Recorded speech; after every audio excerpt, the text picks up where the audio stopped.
Student Ran Talk Show here at the International School of Communications. I'm Simran. And I'm Garrett. Today we have Firefighter Darren Green with us. Thank you for coming in, Darren. You're welcome.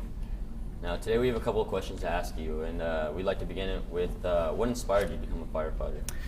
Well, I was currently working years ago at a job in electrical engineering at Boeing after going to college, and I found that I was working just multiple hours in the dark behind a computer screen, and I thought that I'd like something a little bit more exciting. So one of the stations had a sandwich board outside that said, you know, if you'd like to be a volunteer firefighter or a part-time firefighter with us, you know, come on in. And so I did that and thought, you know what, this is a great chance to give back to the community, have a little community service. And so it just kind of dovetailed into getting a part-time position with them, which ended up, I liked the job quite a bit and tested for a full-time position and went from there.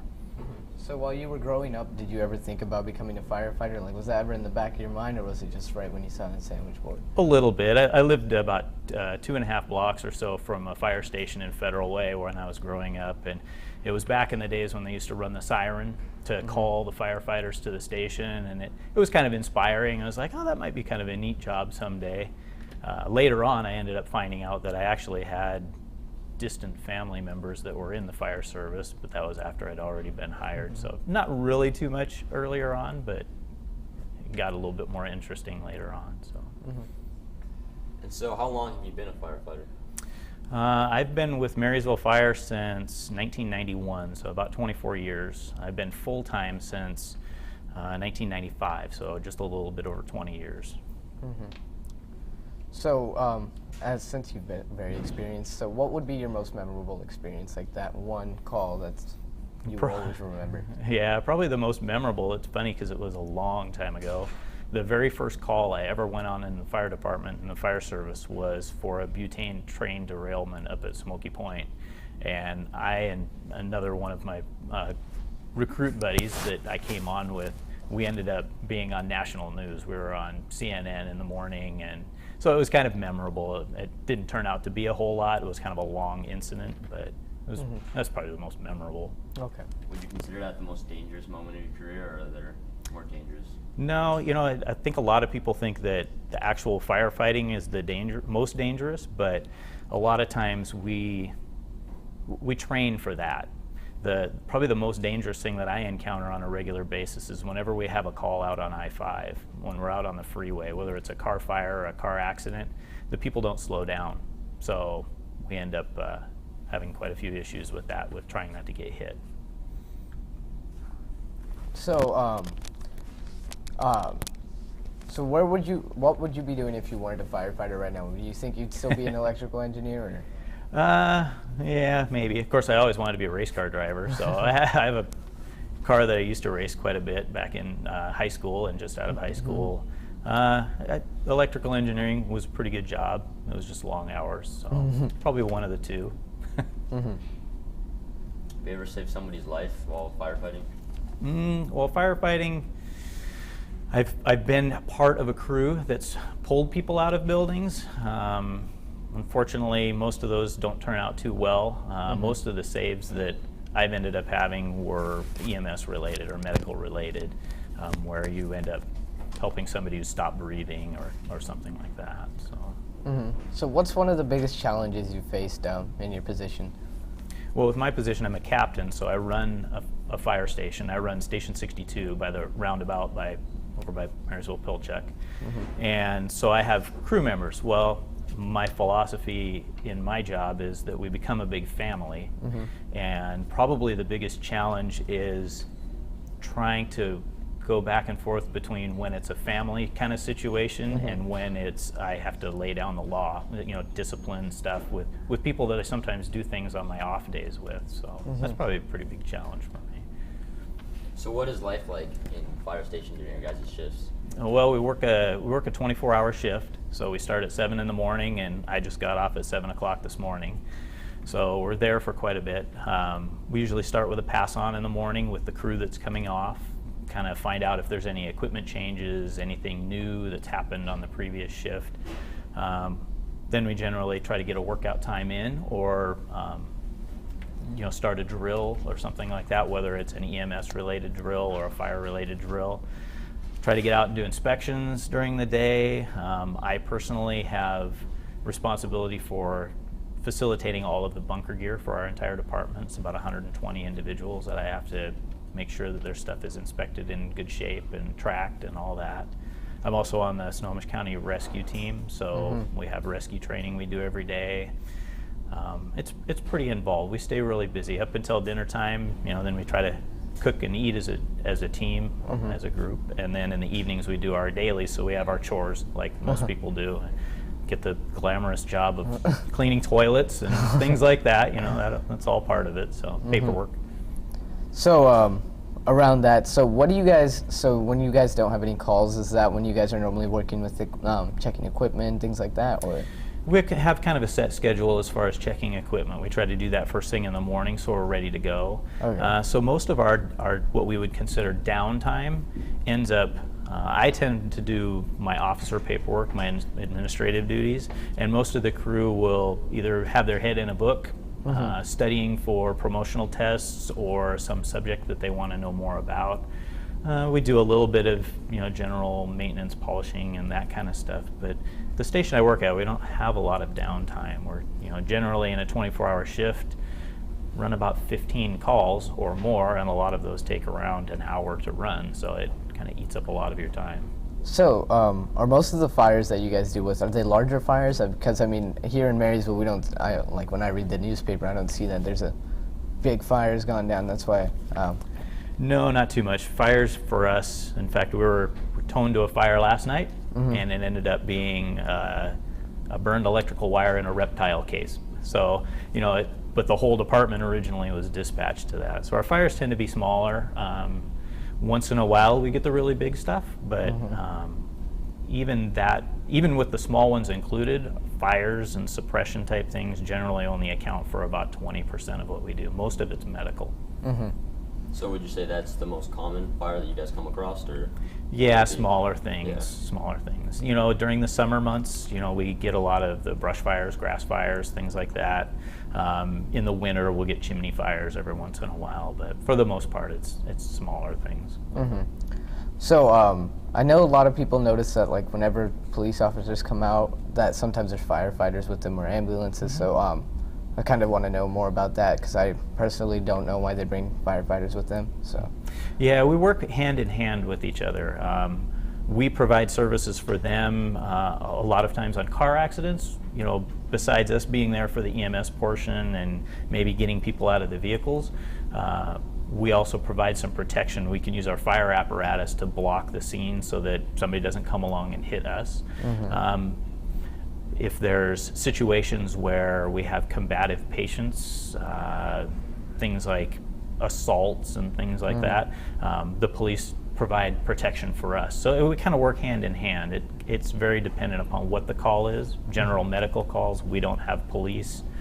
General police calls, they don't ask for us, but we do work a lot together. So. What are the steps that you go through once you receive a call to when you're putting out a fire? Okay, it could be kind of a lengthy answer. So generally, if we're in station and we get toned to a residential fire, the first thing we do is we check our pagers. Our pagers will give us the address and generally what the call is. And we've got a computer printout. We'll grab the printout. That'll give us a little bit more information. We go out, we get our gear on and get on the rigs, and our goal is to go en route to the call within just a couple of minutes. We try to get there fairly rapidly, but being safe about it. My position as an officer when I get there, if we're if we're the first ones to get there, I will give what we call a short report, which is kind of an overall scene view, and give a plan of attack as to how we're going to go about attacking whatever the fire is. I'll ask for additional resources. I might take command, things like that. So, and then once we have a chief show up, they will generally take over the command position, and then I will take a little bit smaller role, maybe managing one or two crews, whether it's a roof operation or interior attack. So. So we're going to go to a segment now that one of our own Getchell students made about fire safety, and then we'll get back to the questions right after that. Okay.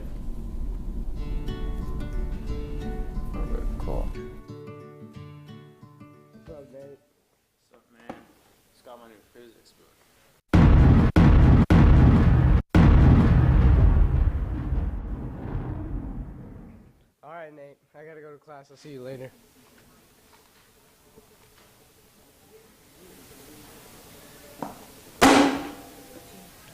Hey, Nate.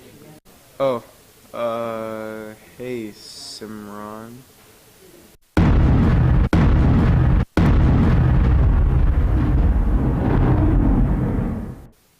I see you noticed my brand new textbooks.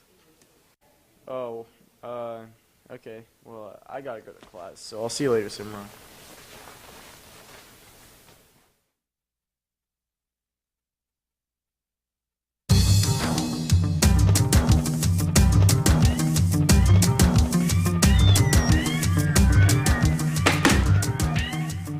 Hey, Nate. Hey, Simran. So you got a lot of books there.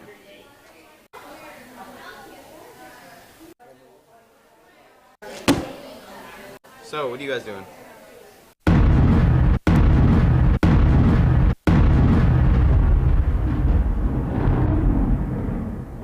Alright, later guys, I gotta go.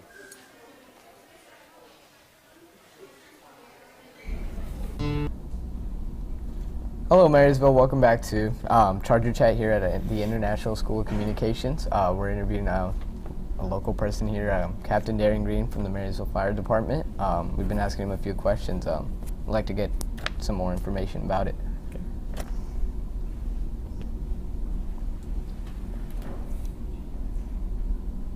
What would you recommend to students that would like to pursue a fire safety career? The fire service and fire safety career, I guess, a lot of people will preach that, it's the best job in the world. Yeah, go for it, do it. But I think it takes somewhat of a particular type of person.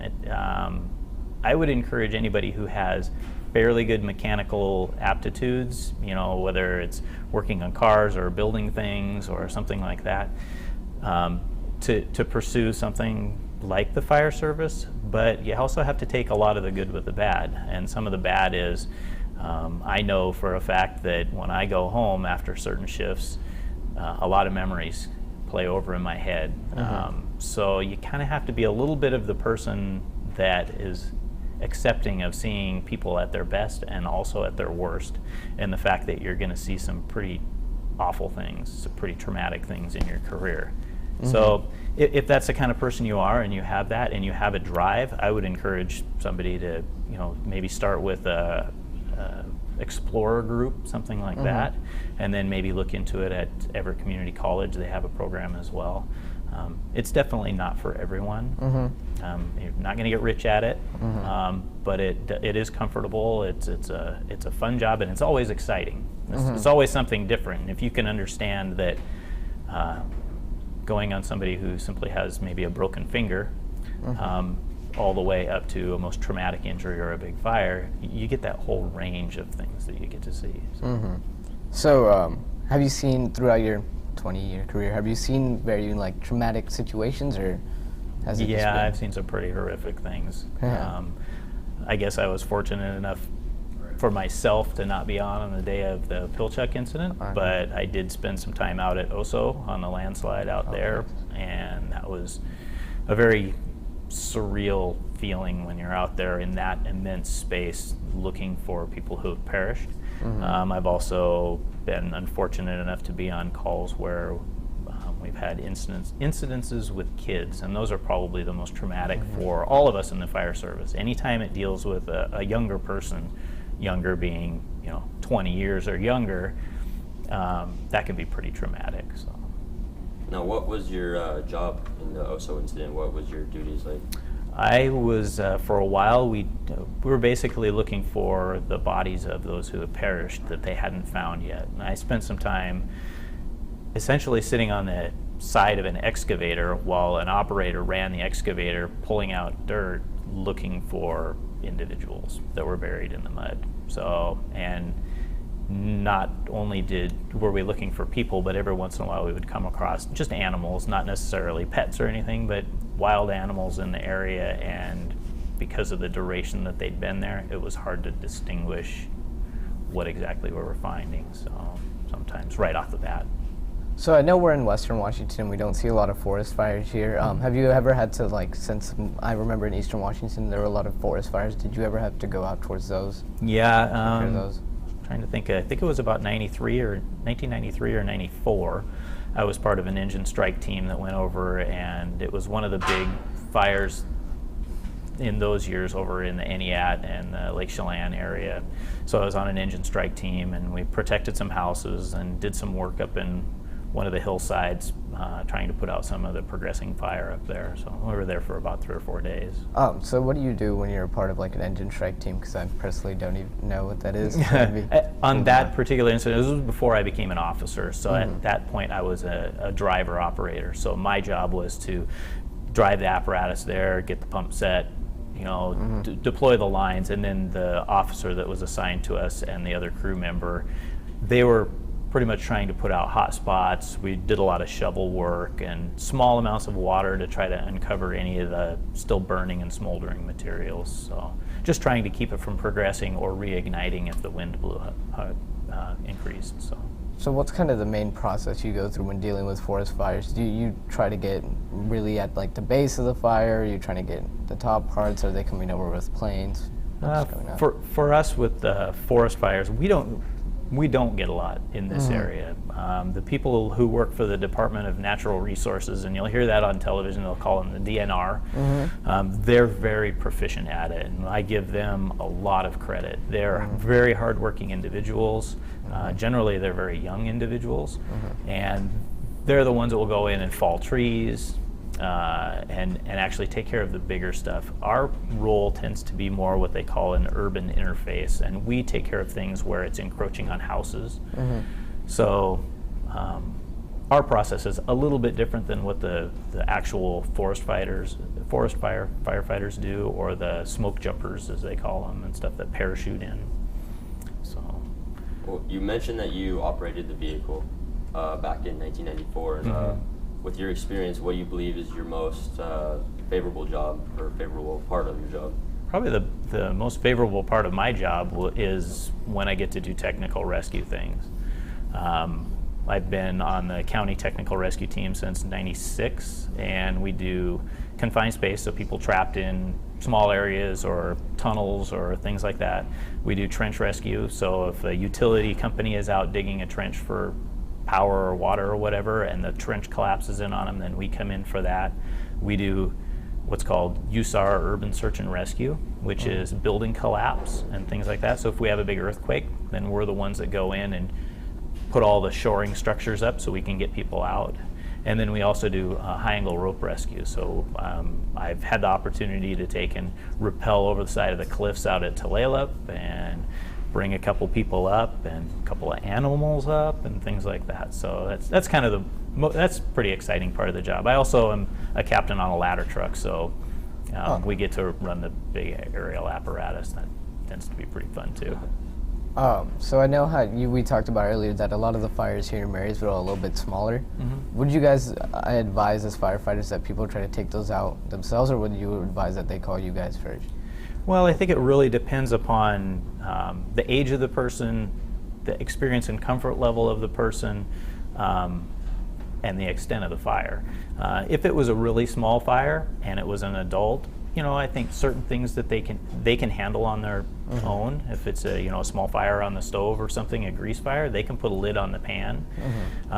If it's a small fire in their planter or something outside, maybe from smoking materials or something like those things are okay to take care of. But I'd still always advise, calling 911, having the fire department respond. We can respond in a what we call non-code, no sirens, no lights type of response, and we can always check it out. We've got thermal imaging cameras that will detect heat, and we can see if there's extension and make sure that it's out so that you don't have another problem. So I would encourage still to call. If it's a more major fire, a room fire or something like that, get out and call us. We want everybody out, and don't go back in. So when we have those small planter fires, how would you want to go about taking that out? Generally bucket of water, garden hose, that kind of thing. Yeah, we get toned to somebody will discard some smoking material or something like that, and it'll end up in the bark next to their house, and it'll smolder, and you can dump a bucket of water on it. It's okay to still have us come out, and we don't have a problem with that at all, but we'll go ahead and make sure that it's all out so that it doesn't flare back up later. Now, being a firefighter, have you ever called out to any? Are there any calls that perhaps you have to do something other than put out a fire? I mean, like you mentioned, like maybe a job that maybe like a police officer would have to do, or like occasionally. Occasionally. Yeah, we do. We'll get smoke calls or what we call service calls, where maybe it's somebody doing an illegal burn, and we'll go and enforce those kind of things. But the fire service is kind of a catch-all. We do pretty much whatever's asked of us. We will go out and help you with an injury or an illness. We'll come out and help you clean up spilled gasoline or oil, or we'll stop on the side of the road if your car's out of gas, and we'll put some gas in your car and help you get on your way, and we'll pretty much do anything. It's that whole public service job that we have. We just try to do whatever we can. Yeah. We're going to go watch one of our student-ran segments again. We'll be right back to ask you some more questions. Your paper thing sucks. No, it doesn't. It's better than yours. Mine took so long to make. Let's test them out. Alright.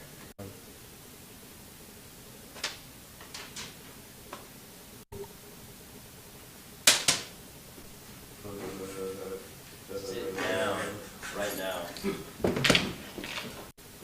Who is this guy? Probably our sub.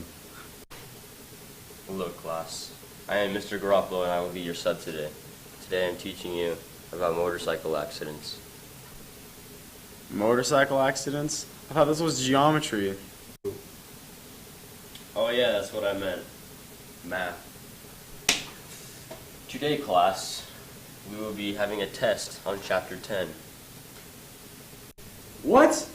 We're on chapter 1! Oh yeah, that's what I meant. Chapter 1. Here are today's assignments. Please have them finished completely to the end of class.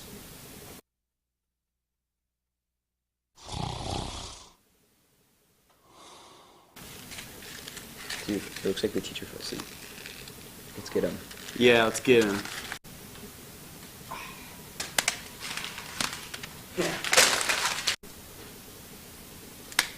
Who hit me there? It wasn't us. Who hit me with the paper? Come forth. Come fifth.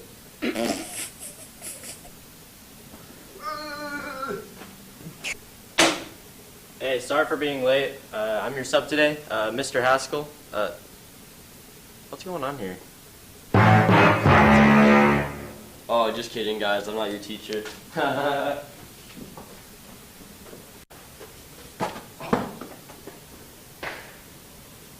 Okay, class, just get out your books. Hello, Marysville. Welcome back to our student-ran talk show here at the International School of Communications. We're still here with Captain Fire. I can't talk. Firefighter Captain Darren Green. I'm just gonna ask you some more questions. So, what type of different roles are there within like a fire department? As far as like positional things within the fire department, our department is a fairly large department, so we cover quite a number of things. Generally, your entry level is your firefighter position. Then we have company officers. All of our officers are captains. We used to have lieutenants, but now everybody's been promoted to a captain. And the reason why they did that was our captain role is more of you run an entire station. The lieutenant role in the fire service was a little bit more of you run just the crew that you work with. So beyond that, we have a battalion chief. So the battalion chief is in charge of all of the station captains. So they're kind of like our boss for the day. Above that, we have, at this time, we have a chief's position. Sometimes we have who's the head of everybody. We have in the past had operations level chiefs underneath our main chief that kind of ran all of the battalions. We have a fire marshal's office. We have that does inspections, and they go out and do building permits and things like that as far as fire suppression systems. We also have our medical services division that is in charge of our paramedics and all of our EMS training. All of us are, the minimum level of training for us in the department is an EMT level or emergency medical technician. But we have individuals that have been trained to a paramedic level, and those are generally individuals that went to school for about 10 months to a year for advanced skills. They're the ones that will intubate a person or put a tube down their throat to help them breathe. They're the ones that will typically administer the drugs if we need to do cardiac type drugs or pain medications. So beyond that, we of course have administrative staff that probably basically run the department. We have a great staff downtown that does all of the organizing and paperwork and stuff that actually helps us function as an organization. So you mentioned the ranking system just a little bit, and I know in our U.S. military that you can enlist and you start from private, or you can go to college, the ROTC program, or to become an officer. And I would just question if firefighters are the same kind of system, or does everyone start in the same place, or what are your options exactly? Yeah, everybody kind of starts in the same place, and generally our progression is we have what are called part-time firefighters, and they work either a day shift or a night shift. They're not hired full-time. They work under 120 hours a month, but a lot of them are there gaining experience, and they're testing for either our department or other departments for full-time positions. And then once you get that full-time position, once you put in some time, we generally will work with an individual a certain number of years. We get them into a driver operator position. They gain more experience. They can go back to school. I went back to Edmonds Community College and attained a fire command administration degree, which made me a little bit more marketable towards an officer's position. So there's some training that's involved there. But yeah, you kind of gain education. You go to the Washington State Fire Academy, gain education, and those things help you in the future towards higher ranking positions. It's not so much time, but the knowledge and things that you work towards for the position. So as a fire captain, how do you normally try to motivate the people? Well, there's different methods in the fire service to motivate people.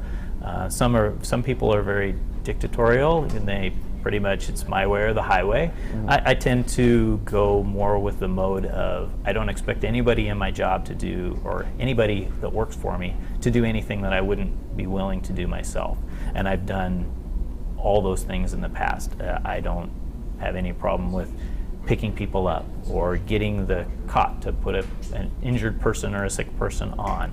I will be the first person usually on the drill field to demonstrate a skill, and I try to motivate more by example and showing them that I'm not above doing anything I ask them to do, and I think that works fairly well. I've been fortunate enough that most of the people that I've worked with over time have ended up going on to promote to other higher ranking positions. I think there's 5 individuals at this point that are now captains with the department that used to be drivers for me. We are out of time, so thank you. You're welcome. For Thank you. the answers. All right, thanks. And we'd like to wrap things up with that, and see you another day. Okay, thanks.